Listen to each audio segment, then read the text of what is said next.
Ariane शब्द का इतिहास बहुत ही कॉम्प्लिकेटेड है और इसे अक्सर गलत समझा जाता है। इसकी कहानी रेशल कैटेगरीज से शुरू नहीं होती, बल्कि उन लोगों के सेल्फ डेजिग्नेशन से शुरू होती है जिन्हें हम आज इंडो आयरेनियंस कहते हैं। ये वो लोग थे जो इंडो आयरेनियन लैंग्वेजेस बोलते थे, जो इंडो यूरोपियन लैंग्वेज फैमिली की एक ब्रांच है।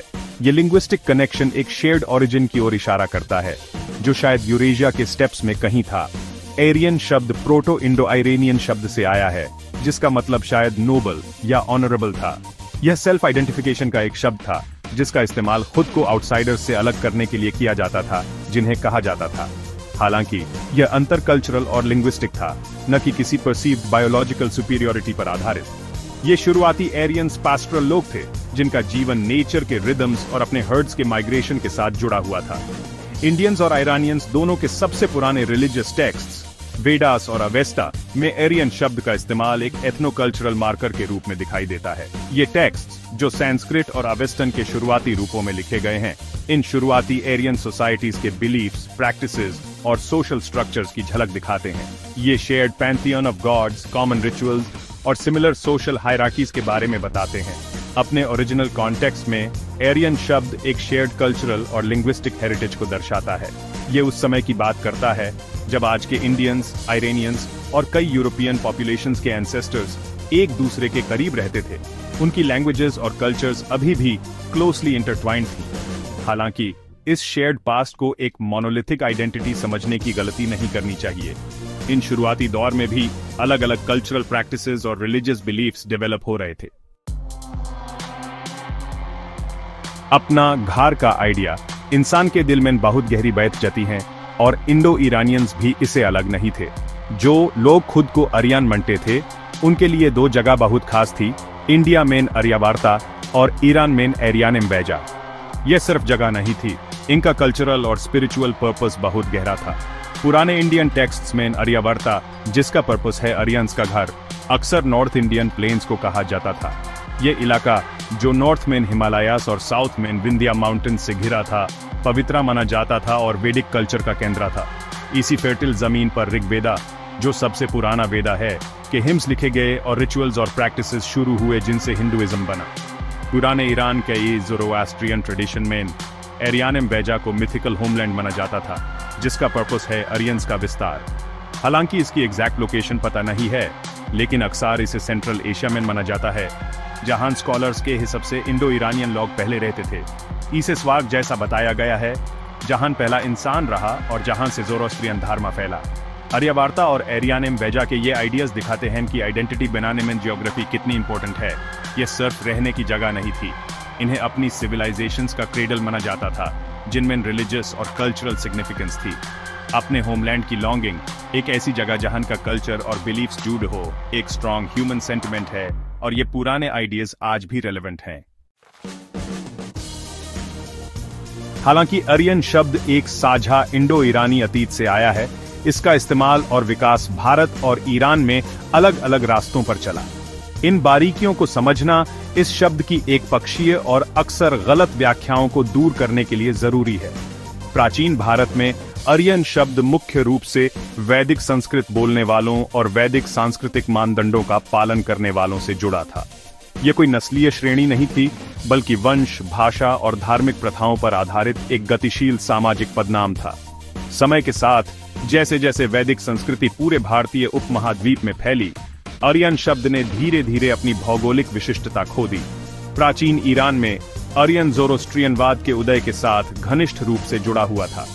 पैगंबर ज़ोरोस्टर द्वारा स्थापित इस एकेश्वरवादी धर्म ने नैतिक द्वैतवाद और अच्छाई और बुराई के बीच चल रहे संघर्ष पर जोर दिया। ज़ोरोस्ट्रियनवाद का ईरानी समाज पर गहरा प्रभाव पड़ा, और आर्यन शब्द उन लोगों से जुड़ गया जो इस धर्म और इसके सिद्धांतों का पालन करते थे। अपनी साझा भाषाई जड़ों के बावजूद प्राचीन भारत और ईरान की संस्कृतियों ने अलग अलग धार्मिक और दार्शनिक प्रणालियां विकसित की। हालांकि दोनों ने कुछ सामान्य देवताओं और प्रथाओं को साझा किया, लेकिन वे अपनी व्याख्याओं और जोर में भिन्न थे। यह अंतर उनके संबंधित महाकाव्यों, भारत में महाभारत और ईरान में शाहनामा में परिलक्षित होता है, जो उनके अद्वितीय सांस्कृतिक मूल्यों और वीरतापूर्ण आदर्शों को प्रदर्शित करते हैं। भारत और ईरान में आर्यन के ऐतिहासिक प्रक्षेप वक्र दर्शाते हैं कि साझा उत्पत्ति एक पक्षीय पहचान के बराबर नहीं है। यह शब्द शुरू में एक सामान्य भाषाई और सांस्कृतिक पृष्ठभूमि को दर्शाता है, स्थानीय संदर्भों के जवाब में विकसित हुआ, जिससे अलग अलग व्याख्याएं और अनुप्रयोग सामने आए। 19वीं सदी में आर्यन शब्द के मतलब और इस्तेमाल में बहुत बड़ा बदलाव आया। यूरोपीय विद्वान जब नई नई समझ में आई इंडो यूरोपियन भाषाओं में खोजबीन कर रहे थे, तो उन्हें यह शब्द मिला। अपने असली भाषा और संस्कृति के मतलब से दूर उन्होंने इसे नस्ल के ऊंच नीच के कहानी में डाल दिया। ये गलतफहमी आर्थर डी गोबिनो, एक फ्रांसीसी लेखक, के काम से शुरू हुई, जिन्होंने 1857 में अपने निबंध an essay on the inequality of the human races में आर्यन नस्ल का विचार दिया। गोबिनो अपने समय के नस्ल भेद के सिद्धांतों से प्रभावित होकर गलती से इंडो यूरोपियन मूल के भाषाई सबूतों को एक अलग जैविक नस्ल मान बैठे। उन्होंने आगे बढ़कर इस काल्पनिक आर्यन नस्ल को बेहतर गुण बताए और दावा किया कि वे सभी महान सभ्यताओं के लिए जिम्मेदार थे। गोबिनो के विचारों को यूरोप के बढ़ते राष्ट्रवादी आंदोलनों में अच्छी जगह मिली। उनके सिद्धांतों को ह्यूस्टन स्टीवर्ट चैम्बरलेन जैसे लेखकों ने आगे बढ़ाया और लोकप्रिय बनाया, जिन्होंने अपनी 1899 की किताब दी फाउंडेशन ओन ऑफ द 19th सेंचुरी में तर्क दिया कि आर्यन नस्ल सामी नस्ल के साथ प्रभुत्व के लिए संघर्ष में बंद थी। बिना किसी तथ्यात्मक आधार के ये झूठे वैज्ञानिक सिद्धांत सामाजिक और आर्थिक उथल-पुथल से जूझ रहे यूरोप में लोकप्रिय हो गए। यूरोपीय विद्वानों द्वारा आर्यन शब्द के गलत इस्तेमाल के दूरगामी परिणाम हुए।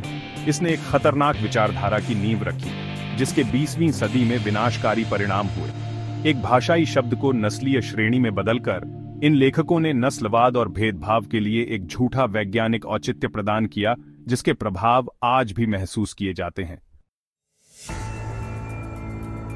Section 5 Aryan and the Nazi Nightmare From Pseudo-Science to Genocide।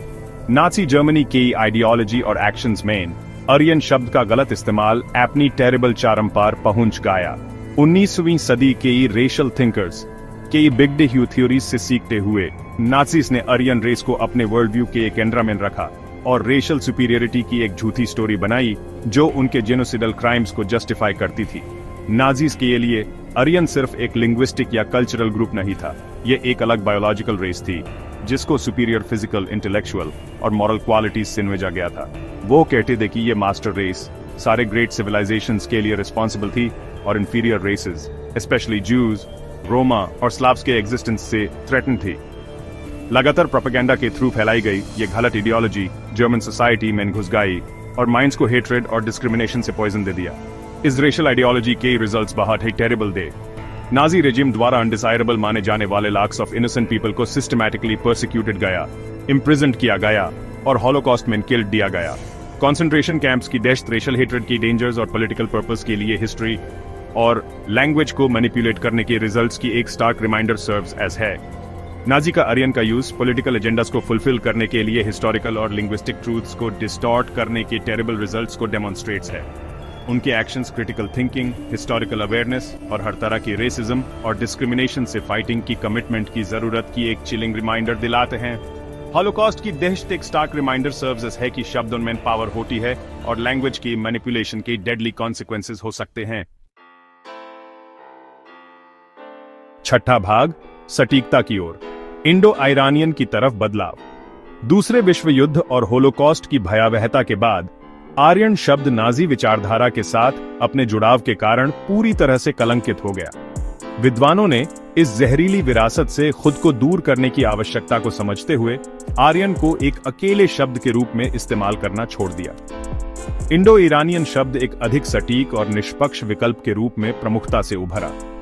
यह बदलाव इतिहास की जटिलताओं की बढ़ती समझ और 19वीं सदी के विचारकों द्वारा थोपी गई और नाजियों द्वारा शोषित की गई सरल और खतरनाक नस्लीय श्रेणियों की अस्वीकृति को दर्शाता है। इंडो ईरानियन इन समूहों के बीच भाषाई और सांस्कृतिक संबंधों को बिना किसी भारी और गलत नस्लीय वर्गीकरण का सहारा लिए सटीक रूप से दर्शाता है, जबकि आर्यन का उपयोग अभी भी विशिष्ट ऐतिहासिक या धार्मिक संदर्भों में किया जा सकता है, लेकिन हमेशा सावधानी पूर्वक विचार और बारीकी के साथ ऐसा करना महत्वपूर्ण है। इसके मूल अर्थ को स्पष्ट करना, इसके विकास पर प्रकाश डालना और इसके दुरुपयोग और इससे हुए नुकसान को स्वीकार करना आवश्यक है।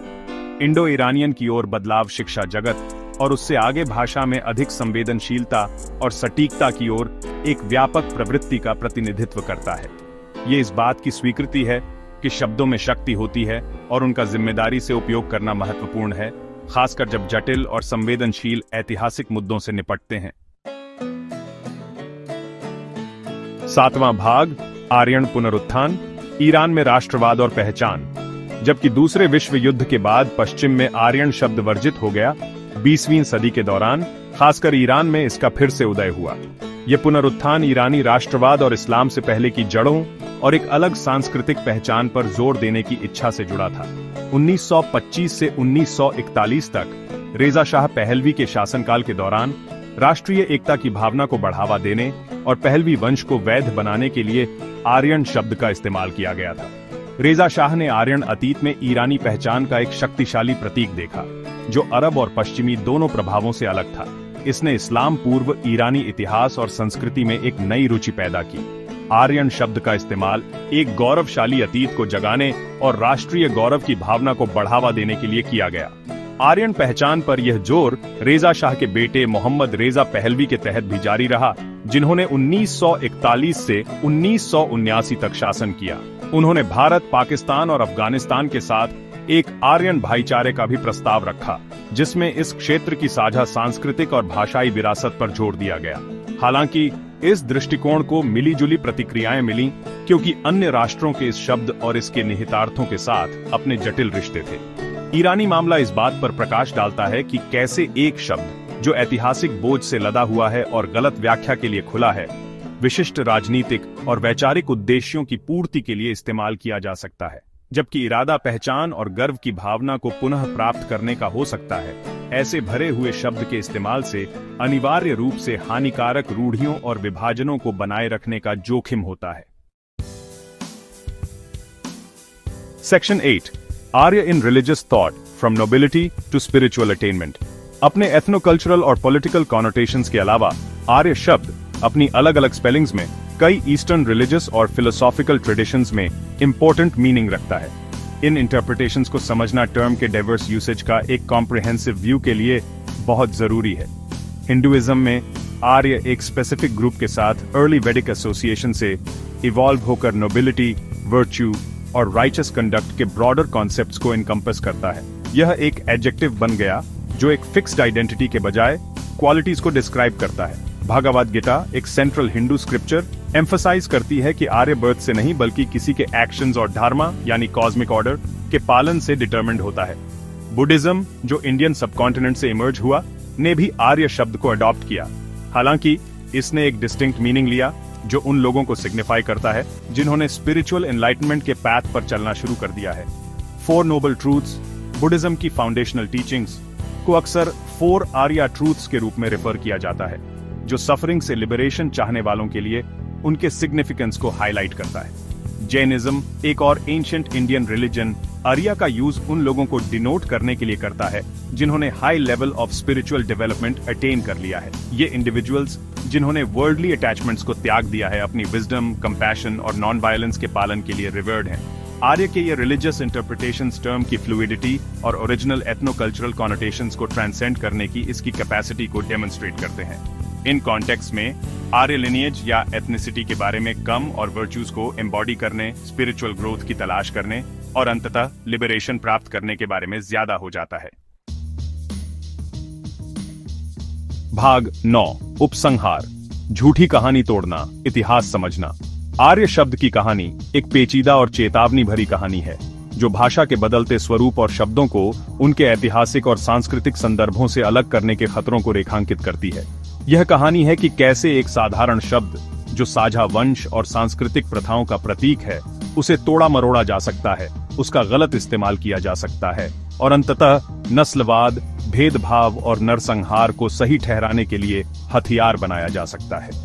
पहचान, नस्ल और इतिहास के बारे में समकालीन चर्चाओं को समझने के लिए आर्य के असली मूल, उसके विकास और उसके दुरुपयोग को समझना बहुत जरूरी है। ये एक याद दिलाता है कि अतीत कोई स्थिर एक रूपशिला नहीं है, बल्कि विविध धागों से बुना हुआ एक जटिल ताना बाना है।